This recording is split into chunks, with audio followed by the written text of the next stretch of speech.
તાપીના સોનગઢ તાલુકાના છેવાડે મલંગદેવ ગામે નિશાળ ફળિયામાં અજનીબેન ગામિત નામની મહિલાનું રાત્રિ દરમિયાન કરુણતાપૂર્વક હત્યા કરવામાં આવી, જેમાં પોલીસે સ્થળ પર પહોંચી આગળની તપાસ હાથ ધરી છે।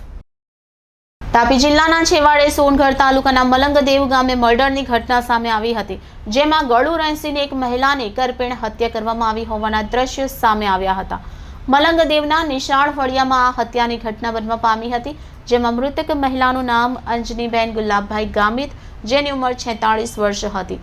મળતી માહિતી મુજબ મૃતક મહિલાના પતિની ગામમાં જ 2 પત્નીઓ હતી, જેમાં આ અંજનીબેન પ્રથમ પત્ની હોવાની માહિતી મળી છે। હાલ સોનગઢ પોલીસે ઘટના સ્થળે પહોંચી પૂછપરછ અને તપાસ ચાલુ કરી છે। ત્યારે સવાલ એવો થાય છે કે મહિલાની હત્યા કોણે અને કેમ કરી? શું કોઈ જાણભેદુએ જ હત્યા કરી છે? તે ઘરમાં ચોરીના ઈરાદે હત્યા થઈ? આવા તમામ સવાલોના જવાબ પોલીસ તપાસ પૂર્ણ થયા બાદ જ સામે આવશે। Reporter Bindeshwari Shah, city gold news, Tapi.